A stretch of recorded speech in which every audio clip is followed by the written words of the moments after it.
There are more speakers who wish to give their views. Mr. B.P. Lalit.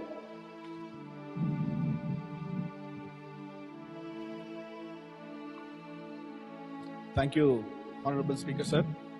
Before I start, I would like to wish a happy Mahasankranti to all the people present in this house and every citizen of my country, India. Thank you. Honorable sir, for you, I would like to raise my special mention on promoting sports to get maximum gold medals in Olympics. Sir, we all know that India is the world's youngest country on the face of the earth, with approximately 65% population under the age of 35. And we are the biggest democracy, which has been growing year by year in economic front, technology, defense sectors, etc. But we are putting up a sorry face when it comes to a sporting success. It spends a huge amount for running tribal welfare schools, social welfare, residential school for girls, and other underprivileged categories. There are thousands of schools in this country where the government bears all total expenditure.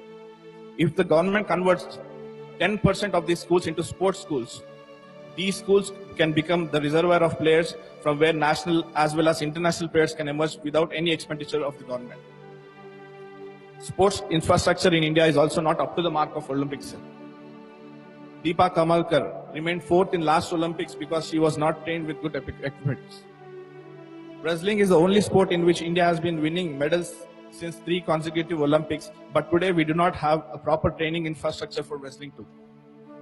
Sir, in an AC stadium, a wrestler can practice for 3 hours continuously, but without AC, he or she will get exhausted in 30 minutes. I would also like to say that there is a lot of politics in sport federations which should be eradicated as soon as possible for better results, sir. With short-term preparation, our athletes are not able to perform well at Olympics. Whereas in other countries like USA and Russia, athletes start their preparation way long before the Olympics, which gives them an added advantage. I would also like to say that the sport should be inculcated into Indian culture. It should be made a compulsory subject in schools. If a student is good at any sport, that sport should be made his subject. Indian government approximately spends 20 paisa per person per day on sports, sir. Whereas the USA spends almost 22 rupees per person per day on sports. The UK in general spends 9,000 crores on sports infrastructure and training through the annual sports budget. I request the government to put a special interest on sports in the budget. Finally, sir, I would like to put up an request to make Hyderabad as a sports capital of the country, because it has produced some brilliant world-class athletes like P.V. Sindhu, Saina Nehwal, Jala Gupta, Pullela Gopichan, Chetananand, Saina Mirza, Manleshwari, Azharuddin, Ambat Raidu, and the list goes on. Making Hyderabad as a sports capital of India will help the government to develop required infrastructure for all the sports at a single place, and also which will also help the hidden talent of India to find the path of success to achieve an Olympic gold medal.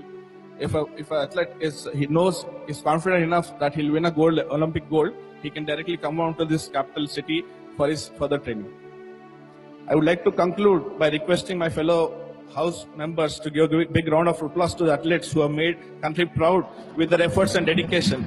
Let's hope many more take this inspiration from them and try to achieve greater success in the field of sports.